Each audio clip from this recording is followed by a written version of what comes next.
Welcome back to Brother Chris Violence's Traveling Damnation show here on Metal World Radio. Tonight my special guest on the phone is metal guitarist Jamie Page. How you doing tonight, Jamie? Hey Chris, great to chat to you, mate. All good? Awesome, man. Thanks for taking the time to be on the show. I really appreciate it. No probs. Now, a lot of people on this station have heard my last album, American Ripper, and you are the lead guitar player on that, on 4 of the tracks on that album. Yeah, that was a great experience. I love what you've done there. We had a lot of fun with it, eh? It was good. Yeah, I really appreciate your expertise on that. And American Ripper's been getting a lot of airplay, not just on Metal World Radio, but on a lot of stations. And people have really been drawn to it. And, of course, your solo on that is blistering. Okay, you're too kind. Thanks for letting me play on it. Oh, man. Thank you for taking the time. And a lot of people have kind of joked, about the irony of an Australian guitar player being on this song, American Ripper, but, it is what it is. I always wanted to be American anyway, so well, there you go. You've been here many times, so close enough. Absolutely. That album and a lot of the songs, like I said, you played four solos on that, and although the track Burning Children doesn't get played as much because it's a 10-plus minute song, that really is the jewel of the album, and your solo on it is absolutely the most beautiful part of that entire record, so thank you so much for that. That was really enjoyable to do that one. It just came out of nowhere, that thing. It just played itself. It was brilliant, and the vibe on the track really helped. So, yeah, I love doing that song. It's a killer song, fantastic song. Yeah, and John DeBose, who basically orchestrated that and arranged it, he just did a beautiful job on the whole thing. All I did was put my a few lyrics on it and my name, and there you go. But, songs like that for me are the ones, in a few years' time you look back on with even more pride, because it might be slow to get going, but people do pick up on it. It's a long-term classic, that one. American Ripper's great to be in your face, rock and roll. It's fantastic, but you know what I'm saying. Yeah, and there's not a lot of music like that anymore. Everything's regulated down to 3 minutes, and it's a standard format, and nothing's allowed to build. So exactly. I think that's a rare track. Yeah, that's how I like to write now anyway. I mean, a lot of the stuff that I record will probably bore people to death because it's so long, but, to me it's just great to be able to let things develop and have fun with it, Absolutely. Sort of really express what you want to do, really draw something out of it rather than just do it too quick, Absolutely. Let's check out some of Jamie Page's guitar solos on American Ripper.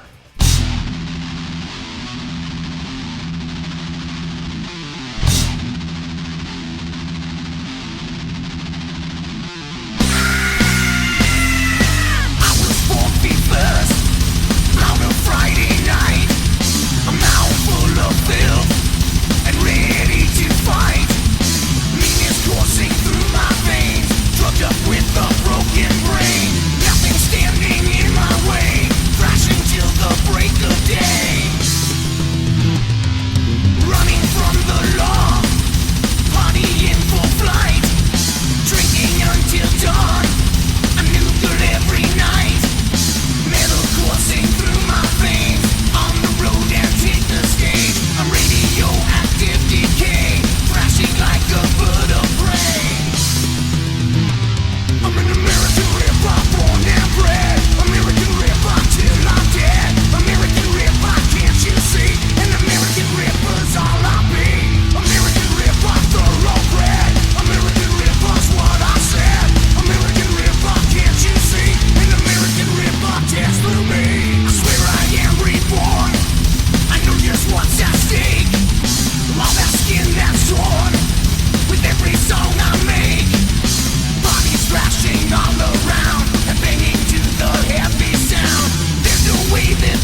Now, to bring my audience up to speed here a little bit about some of the projects you've been involved with, you were in Black Alice, and then you were in the band Trilogy. Those are the two core bands that you're known most for, but you've worked with a lot of people over the years. Correct. You know, you're most known for those two bands, but you know, you've been on the scene for a long time, and you've played with a lot of amazing musicians and continue to play with a lot of amazing musicians.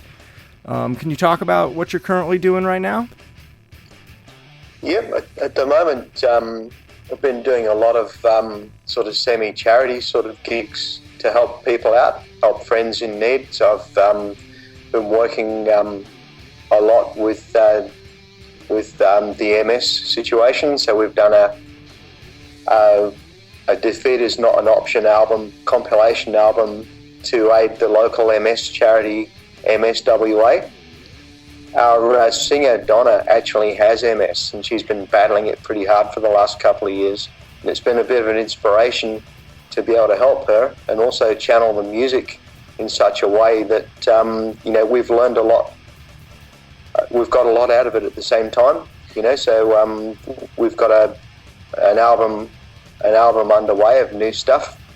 It's sort of you know, fairly heavy sort of shit.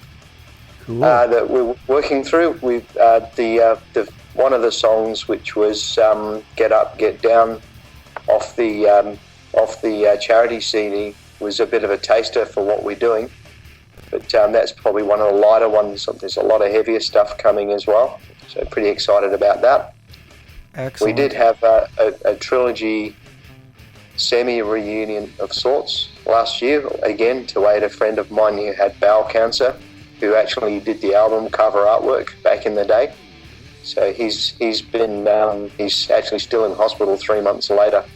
But we had a ball playing the old Trilogy songs. We threw a whole pile of old classic Rush things together and all that sort of thing. So again, we got a lot out of that at the same time, and we hope to sort of maybe revisit that era again as well. Have a bit of fun with that. And I had seen that you were giving away some of the original Trilogy albums and some other things on your Facebook page. Was that related to this charity? Sort of, yeah. No, I mean, you know, we can't really release a CD or whatever. You know, no one seems to actually have the interest or keenness to do anything with it. You know, and it's tied up in that, you know, there's a lot of inertia from other people involved with the project. So I thought, bugger it. Let's just, in this world, let's just get it out there, and, you know, people are going to download it for free anyway. Just give it to them and see what they think, you know. Yeah. You know, I mean, why not? Who cares, you know? Get the music out there. Absolutely. And, you know, the American Ripper album is available for free at chrisviolence.com. I didn't even attempt to sell it. I just, you know, I would rather it be in everybody's iPod than in, you know, a few people that are willing to spend, you know, a couple bucks. People just don't buy records anymore. It's just the way it is. No, it's true. You know, if at the end of the day, down the track, you know, you build up a bigger base of people that like your music. You've reached more people. That's great. You've achieved something out of that you wouldn't have by worrying about the money. Money means shit to me at the moment. You know, really not worried about the money at all. It's just getting the music out there and enjoying playing it. You know. Absolutely. And you're still performing live. Do you get a chance to perform live regularly, or is it just every now and then? Or you know, we do lots of things. So I'm probably in about 4 or 5 bands at the moment. So we do a lot of tribute type shows. So we're running a Led Zeppelin Tribute show, which is very popular. We have the Trilogy influenced show that we do. So we pull that out. We pull that every couple of months just to give all the old classic progressive rock a bit of a belting. Then we've got the MS band, which is called Siren, which is a more commercial band. We still do quite a few gigs with that. I also gig with a band called Stone Circle, which is just a bunch of mates that lost their guitarist recently, and I just sort of fill in here and there with them, but we have a ball doing it. You know, it's not normally what I would play, but at least we're gigging and doing stuff, you know? I totally agree with you, man. What do you say we hear a track off of the Rock for MS Defeat is Not an Option CD with some Siren? Get up, get down.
talking with guitarist Jamie Page and listening to that track right there from the band Siren, Get Up and Get Down.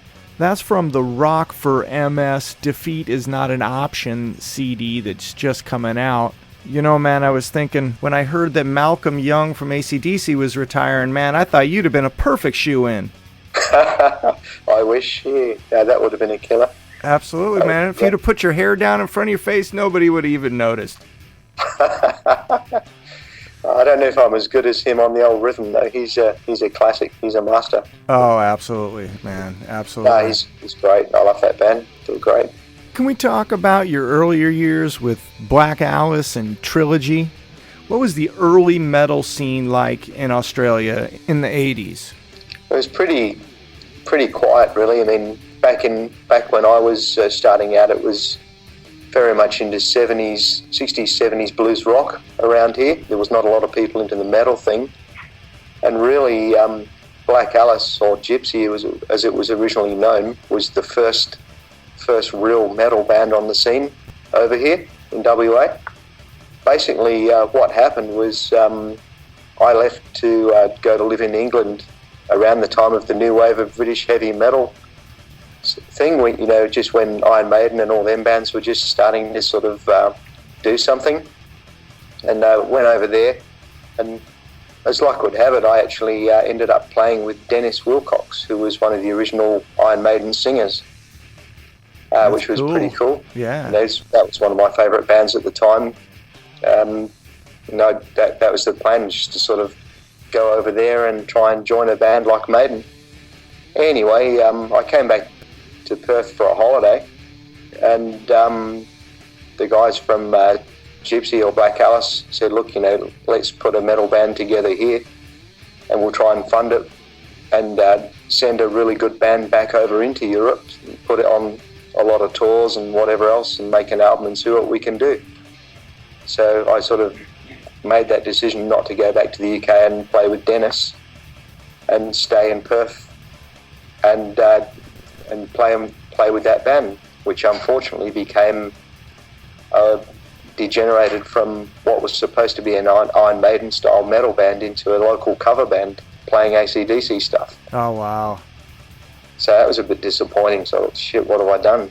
Yeah. Anyway, it's a really good band regardless, and Robbo, the singer, was unbelievably charismatic, and we kept at it. We kept trying to write the heavy stuff, and we did eventually get to record an album in Singapore, which is the Endangered Species album, with Steve James producing. We did have a few issues with that, in the respect that I was very much on the super heavy metal sort of route, and I was trying to get the band to go in a slightly different direction, and they tried to sort of tone the album down a bit. But even then, the album still came out okay. It could have been heavier, but once we did the album, I realised that we'd sort of got it maybe a bit wrong, and things with the band itself sort of degenerated a bit. The crowd stopped coming. The band just sort of disintegrated, and I ended up joining Trilogy, which was a much heavier band at the time. Really, really good band with a really good local following. We went on and did that for a few years. Then we released the Life on Earth album in 1984-85. And at that point, I guess we reached saturation in Perth, and I decided I was going to move to the UK again to have a second stab at trying to catch up with a lot of friends in the UK, because I didn't think anything was going to happen in Perth. Career-wise, it was a bit of a dead end.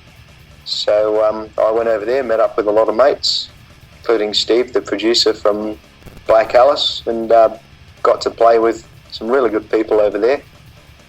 A band called Drive Shaft with a fella called Jerry Lane that was a more of an Irish sort of Thin Lizzy, Whitesnakey style band.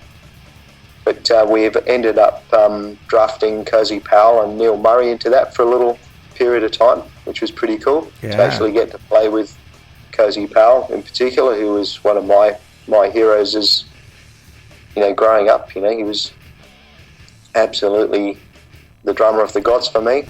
Totally. And that unfortunately, at that point, everyone was starting to wear disco pants and bandanas and do the whole glam thing, which I wasn't really into. So the more hard sort of heavy rock thing I was into was dying a bit of a death. So I eventually moved back to Australia in 1990, and I was supposed to fly back to the UK to record with Cozy again on his solo album, which because we had a few songs written for that, and that was the plan. Cozy had an accident, and then Brian May eventually came in and took my spot on his solo album, which worked out really well, ironically, because they took some of the stuff I did, and Brian May used some of that on his first solo album, or one of the songs, which was called Resurrection, which is actually something that is a little bit heavier, and I think Brian wanted something a bit heavier for the album. So that was really cool. Yeah, absolutely. Through that, it was just a variety of different bands through the 90s. I played with a really crazy heavy metal guy called Angus McDeath for a couple of years, which was pretty ferocious. It's more black metal, sort of inspired by Venom and all that sort of thing. Nice. It's a bit of a slightly humorous sort of take on it, but that was good fun. Then for many years it was just really just playing in heavy rock cover bands. Then we started Black Steel as a power metal band with my best mate and drummer Damon Petrelli, who was just the god of everything double bass drum and technical drumming. He was just fantastic. He's sitting right next to me at work here. Oh, nice. Yeah. But he's actually doing some remasters of some of our old Black Steel stuff at the moment. So I'll get the remasters to you when he's done it, because it sounds a lot better. Excellent. There's a couple of real hardcore things that I think you would like. Yeah. That sound good.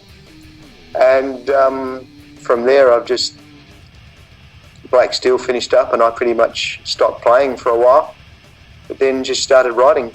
And the writing thing is much more important to me now, and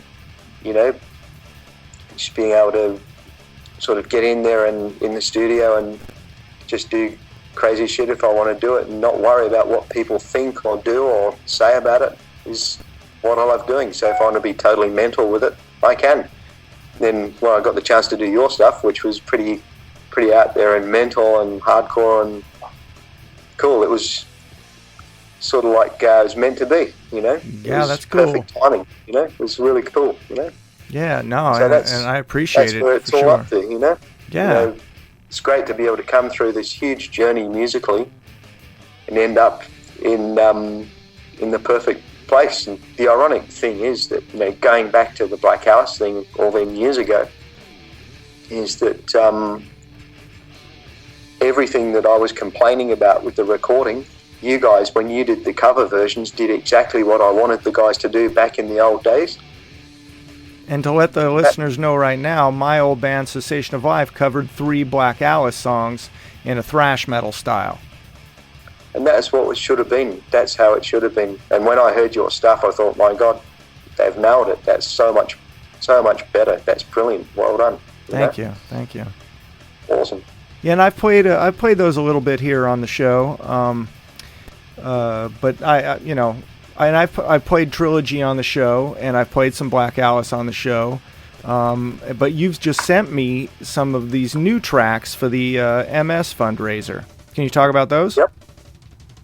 Sure. Basically, there's 2 songs there. One of them was written by me, and it was basically written about what our singer Donna was going through with MS. So it's more of a bluesy sort of a track, going for that sort of Zeppelin or Free type of thing, but with a female voice.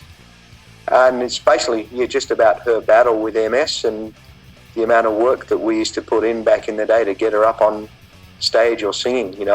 It took a lot of work to bring her back from when she was first diagnosed. So that's what that song is about. And interestingly enough, that song also features Paul Smith, the man from the creator of Paul Reed Smith guitars. Yeah. He's actually playing some little lead licks in the verses. If you listen closely, that's actually Paul Smith, would you believe? Which is pretty cool. Very. So yeah, no, again, I just wanted to create a fairly epic bluesy rock track to do that with. And that's pretty much what Get Up, Get Down is. The other song, which is called You Don't Know, was written by another friend of mine, Andrew Thompson, from a band called the Lathams. And we sort of fell in love with the song, with its sort of punky sort of ethic. And I dredged in another mate of mine, Anthony Steele, who was a bit of a Johnny Rotten type character, real punk, real manic sort of punk guy. We got him to lay down the vocal for that. So it's just a little sort of punk protesty sort of rock metal act, typical Aussie pub rock song, Nice. We actually had a second version of that, which was pretty out there, with Tony doing a piss take of Bob Dylan, which sounded absolutely hysterical. So at some stage we'll have to release that too. It was absolutely brilliant. Killer. But cool. Yeah, no, there's a lot of love, a lot of heart in them songs. We did them for the right reasons, Yeah, and cool. That's when your soul's behind it. Oh, the power just comes out. Exactly, that's exactly it. We're not out to do anything apart from that. Just put our passion and soul into what we do. That's what we do and why we do it. Well, I want to share this music that you sent me with the MS charity, and I'm going to have links for that on my Traveling Damnation sites on chrisviolence.com, so people can get to that information, and if they feel like donating, which is a great charity, they need to get involved with stuff like that. Absolutely. That's brilliant of you, mate. Well, Jamie, I appreciate you taking the time. It's great talking to you again, man. Yeah, cheers. Thanks a lot for taking the time for the interview. That's great. For sure, man, for sure. Excuse the terrible Australian accent. You guys probably don't understand the thing I'm saying over there. But it's all right. We broadcast in Australia too, so. Cool. Yeah, this is Top Metal stuff. World Radio, so. Absolutely. And here we go with some Siren on Brother Chris Violence's Traveling Damnation show. Thanks a lot, Jamie. Cheers, Chris. Thanks. Oi, what are you looking at, Johnny? Fucking ugly son of a bitch.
Welcome back to Brother Chris Violence's Traveling Damnation show here on Metal World Radio. I'm your host, Chris Violence. I really want to thank guitarist Jamie Page for taking the time to call in and tell his story. It's an amazing tale, and he's played with a lot of amazing bands, made a huge body of music, and he has a lot to be proud of.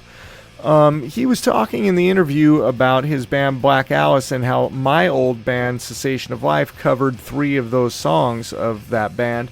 And I want to play one of them for you right now. Jamie Page is not on this song. This is just a cover of one of his compositions. This is a song called Power Crazy by Cessation of Life.